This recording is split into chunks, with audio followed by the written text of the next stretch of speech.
Welcome to SDH's coverage of everything going on in the USL Championship. We'll take you backward over the last 7 days, get you ready for the next 7 days when it comes to everything going on in the league. And since we are officially in a no-dilly, no-dally zone, in addition to having highlights for the matches of the week, we'll go ahead and get you started with what happened over the last 7 days.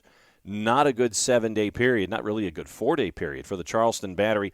Goalless draw at home at Patriots Point against Detroit City. Detroit City seems to have found their way recently after a horrendous start to 2023. Friday Night Football, Loudoun United 3-1 winners over FC Tulsa at Segra, 1-1 draw with San Diego Loyal and Sacramento Republic at Torero Stadium, which leads us to Saturday, which is always big. Indy 11, 1-1 draw with Hartford Athletic. We mentioned the no good, horrible, terrible, very bad 4 days that Charleston had. They go to Highmark Stadium, lose to Pittsburgh Riverhounds 2-0. The after effects we'll talk about coming up in just a little bit. First match of the week is a crossover. Tampa Bay and New Mexico United. New Mexico United making their way to Al Lang Stadium. Here's your highlights, courtesy of our friends at ESPN Plus, the USL Championship, and YouTube. Drew Felios on the call.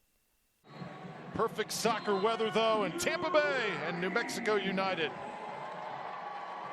Just about to kick off. Jan Ekra to put it in motion, and here we go.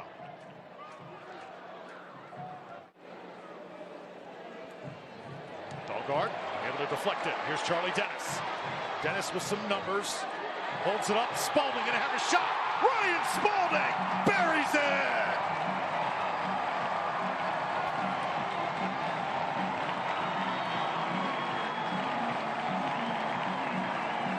Goals that come from counter-pressing situations. They did exactly that. They press high, won the ball, defense in disarray. Ryan Spalding arriving late. And what about that technique, Drew Felios? On the carpet, look at the ball right into the path of Ryan Spalding. And he made a hard shot look easy in the end. Armand is going to be a factor in that conversation. Spalding in Tampa Bay trying to knock on the door. One more time.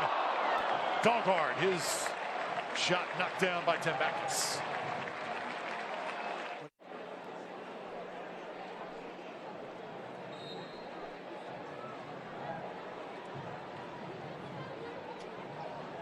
Ball sent in, and it is a goal. We are level at 1. Kalen Ryden rings it up for New Mexico United. It's hard to create anything. They get a set piece, a great delivery. And Kalen Ryden made no mistake. Justin Portillo put that one right on the doorstep of Connor Sparrow. Dahlgaard trying to get to it. Flag stays down. Here's Seth Dahlgaard in his 100th appearance. Shot on by Dennis and scored! Charlie Dennis does it again.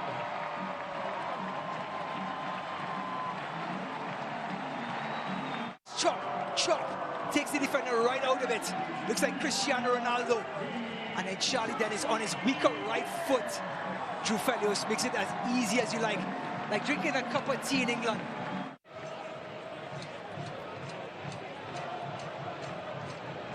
White going to be the recipient. Little room to work along the end line. Spalding! Score!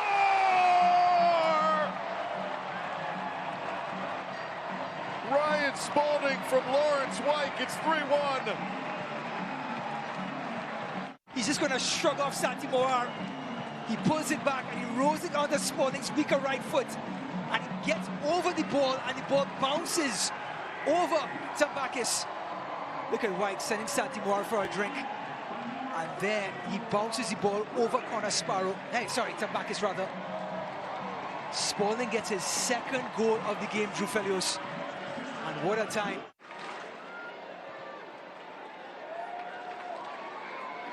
And here it comes. Santi Moar. Does he have any magic left in him? That ball was screaming towards the goal. Now it's Rivas circling. Here they come again. This is Schwartz. Ball shot on, and it's buried. Scored. Rowdy's looking for an offside, not going to get it.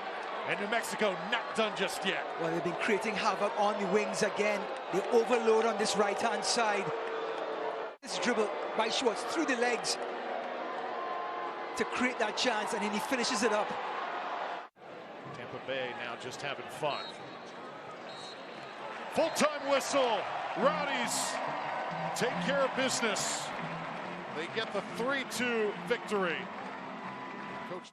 Big win for Tampa Bay as they go on to get full points at home in the East-West crossover against New Mexico United. Lawrence Wyke, remember, recently reassigned back to the club, continuing his efforts in the success of the offense and the defense.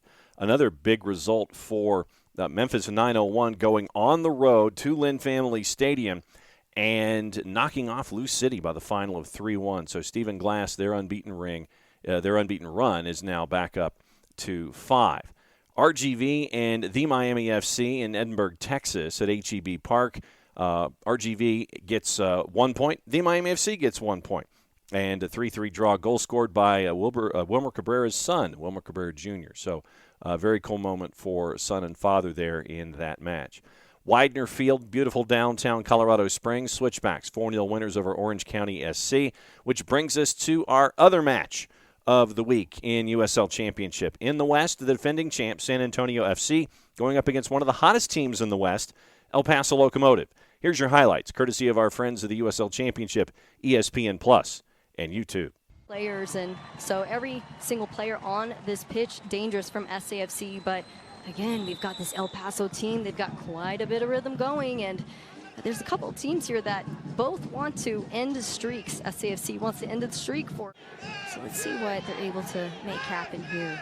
Justin Dillon was unable to get a play off, but his pressure leads to this corner kick here.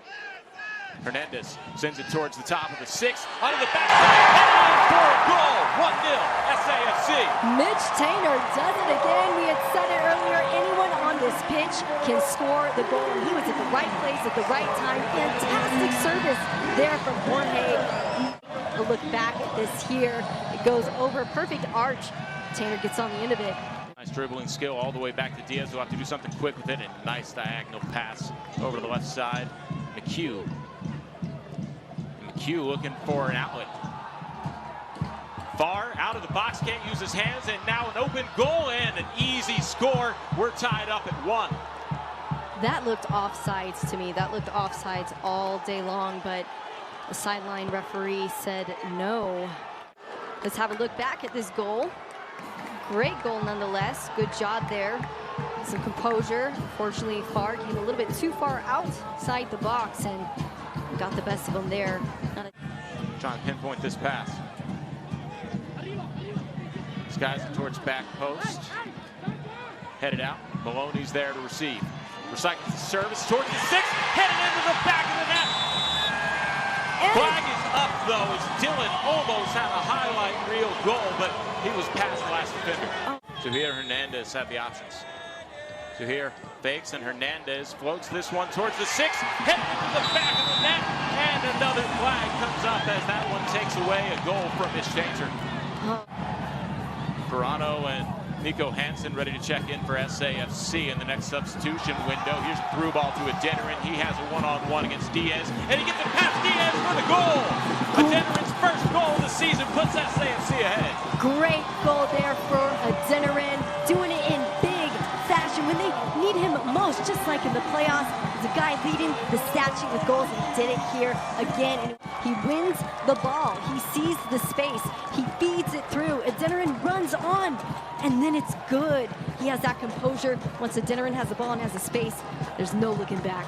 It looks like Liam Rose was trying to take the tactical foul, and a nice play there by Alexis De Silva to allow SAFC to play to the advantage. Leads to Adeniran's first goal of the season. Somebody who scored 12 last year with SAFC gets his first tonight, and it's a big one. Sinupe sends it wide right.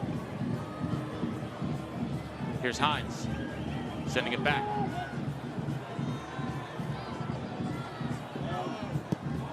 Lucho sends it into the back of the net. Nicely deflected off his foot. And we're tied up at 2.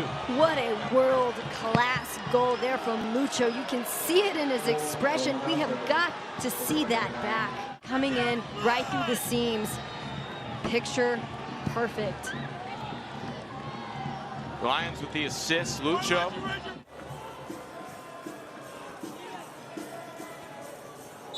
Q heads it high, and that'll be the final whistle. We have a draw, and El Paso Locomotive are able to get the tie here.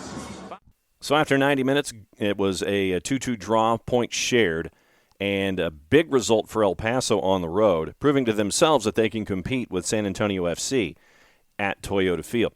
Also on the board, last time out, Vegas Lights, we saw that they snapped their winless run to start the season. They're back to it. 2-0, a 2-1 loss to Monterey Bay FC at Cashman Field, and then at the corner of 38th and Washington, Phoenix Rising, a 2-2 draw with Oakland Roots. So that sets us up for the standings and where things are as we head into this particular match week. Eastern Conference, we mentioned the really no good, very bad week that Charleston had. It cost them. Pittsburgh now on top in the East with 26 points. They do have more wins, but they're ahead in points per game average, and they also have played one less, and they're also ahead on a goal difference by 13 at +9 to -4. Tampa Bay, you heard the highlights of their win, unbeaten string now at 5. They only have one draw in their last 5 matches.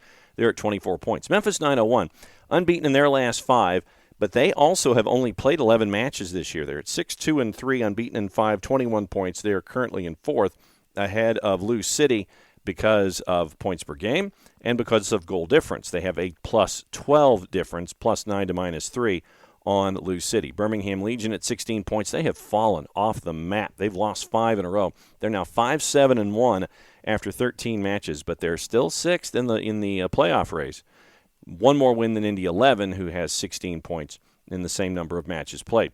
Loudoun United would be the final team in the playoffs in the East if they started right now after snapping their 4-game losing streak with the win last time out. Below the playoff bar currently, FC Tulsa, who's also at 13 points, but they have only 2 wins on the season. The Miami FC has the same record as FC Tulsa, but they're worse in goal difference. Detroit City, unbeaten in their last 3. They have 12 points. Hartford Athletic has 2 points in their last 2 matches, and they've only won once in their last 5. They're at 10 points through 13 matches played. Western Conference, Sacramento Republic on the verge of 30 points already, 29 points in 14 matches, unbeaten in their last 4. El Paso, 26 points, had their 4-game win streak snapped with the 2-2 draw that we just had you take part in against San Antonio, who, by the way, are now 3rd at 24 points. San Diego Loyal, they are at 22 points, having drawn their last 2. Oakland Roots, unbeaten in their last 3, are at 21. Monterey Bay, unbeaten in their last 3, 2-game win streak, are at 20. Colorado Springs snapped a 4-game losing streak with their win last time out there at 19. Phoenix Rising, they are at 17 points, having snapped a 2-game losing streak with the draw last time out at 38th and Washington. That would be your playoff picture. New Mexico United, they've lost 3 in a row. No real help since the coaching change. They're at 14 points. Orange County's at 13. RGV, with the draw last time out, snapped a 3-game losing streak. They're at 12. Vegas Lights at 1, 5, and 6 are at 9 points so far on the season. All the news that you need to know and all the activities that you need to dive into as a fan of the USL Championship. Goal of the Week nominees are out for Week 14. Also, don't forget to sign up for newsletters and follow the USL Championship on other social media platforms on Facebook, Twitter, and on Instagram. It is Goal of the Week presented by our friends at the League. You can vote through Thursday at noon Eastern. Traditionally, Monday through Thursday, Goal of the Week voting. Tuesday through Friday, Save of the Week voting. So Save of the Week for Week 14 is not posted as of yet. Keep an eye out on your social media on Tuesday. Philip Goodrum for FC Tulsa against Loudoun United. Damia Villader for Sacramento Republic against San Diego. Wilmer Cabrera Jr., as we mentioned, for RGV against the Miami FC. And Luis Solignac for El Paso in the game that you heard earlier against San Antonio. So Goodrum, Villader, Cabrera Jr., and Solignac for Fans' Choice for Goal of the Week for Week 14. Don't forget to vote on all of the appropriate social media platforms, including the official USL app. Once again, Thursday, June 15th at noon Eastern. That is your deadline. Other news that is going on in USL Championship, your power rankings are out for Week 14. And we'll go through the top 10 and kind of give you some of the highlights in the East. Biggest mover, Loudoun up 6 and SC down 4. El Paso stays at number 1. Tampa's up to number 2. Memphis is up to number 3, which means Sacramento drops 2 to number 4. Pittsburgh at number 5. San Antonio down to number 6. Roots stay at 7. Loyal up to 8. Lou City down to 9. Monterey Bay, a big mover, up 5 to number 10. In the East, that meant that Indy 11 dropped 2 to 12. Charleston dropped 2 to 13. Detroit City dropped 2 to 14. Legion up 1 to 16 at 5, 7, and 1. Hopefully, with the Open Cup run done, they can get back into the swing of things in USL Championship. Loudoun, as we mentioned, up 6 to 18. Tulsa down 3 to 19. Hartford stays at 20. And the Miami FC in the power rankings goes from a 23 to 24. The winless streak reaching 5. Second half stoppage time concession in the match against RGV. The 4th time in their last 5 games, the sides conceded at least 3 goals as well this season in USL Championship. Also, looking at other items, Hartford and FC Tulsa contest has been rescheduled, and that has to do with a friendly for the men's national team. The October 14 game has been rescheduled to the 13th at 7 o'clock. Once again, the match at Pratt & Whitney between the U.S. men's national team and Germany is now October 14th at 3 o'clock Eastern Time. So once again, if you got tickets, remember you're going Friday night because the USA-Germany friendly is October 14th at 3 o'clock. Rhode Island FC has announced a partnership with Bryant University for the 2024 season as they continue to get everything squared away at Burns Stadium, at Tidewater Landing. So they'll be playing at Burns Stadium for the 2024 season, getting everything ready at Tidewater Landing, hopefully, for 2025. Remember, also Joshua Winder, 7-figure transfer agreement, the highest in USL Championship history. Benfica now has Joshua Winder as a part of their umbrella. Great to see Joshua Winder heading overseas, and looking forward to seeing how he can flourish, hopefully, with Benfica. Also on the board, once again, this sets us up for the schedule that is upcoming in USL Championship. And reminder, if you are in market and can catch the action, please do great quality soccer in the USL Championship. If you are in market and can't, follow along on your local providers. If you're out of market and can't and still want to follow along, then please go to ESPN Plus or follow along virtually with your local providers. ESPN Plus, the home of the USL Championship all season long. On Wednesday, 3 games, 7 o'clock, Trinity Health, Hartford Athletic hosting Detroit City. 9 o'clock at Southwest University Park, Duke Keith on the call as El Paso Locomotive takes on Vegas Lights. 10 o'clock at Torero, San Diego Loyal and San Antonio FC, early contender for one of the matches of the week for next week. As always, the big group of games on Saturday, 7 o'clock at Trinity Health, Hartford hosting Charleston Battery. 7 o'clock, Ricardo Silva, the Miami FC hosting Loudoun United. 7:30 at Protective, Legion hosting Indy 11. 8:30 at AutoZone, Memphis 901 hosting Detroit City. 9 o'clock in beautiful downtown Colorado Springs at Widener Field, Switchbacks hosting Vegas Lights. 9 o'clock at One Oak, FC Tulsa hosting Orange County. 9 o'clock at the Lab, New Mexico United and RGV. 9:30, Southwest University Park. This one's big. Crossover, El Paso hosting Tampa Bay. Keep an eye on that one on Saturday night. 10 o'clock at Pioneer, Oakland Roots hosting Pittsburgh Riverhounds. 10:30 at the corner of 38th and Washington, Phoenix Rising in Lou City. And wrapping up the night on Saturday, it is at Heart Health, 11 o'clock Eastern Time, Sacramento Republic and Monterey Bay. Once again, don't forget to follow along on the USL social media platforms, Facebook, Twitter, and Instagram, so you can be kept up to date with all the news that is going on in USL Championship. Goal of the Week nominees, you can vote until Thursday at noon. Save of the Week nominees, you'll be able to vote until Friday at noon, and the decisions coming out there in short order. That's your rundown of everything that is going on in USL Championship for everybody here at SDH. Enjoy the games of USL Championship, everybody. Play it safe. We'll catch up with you next week.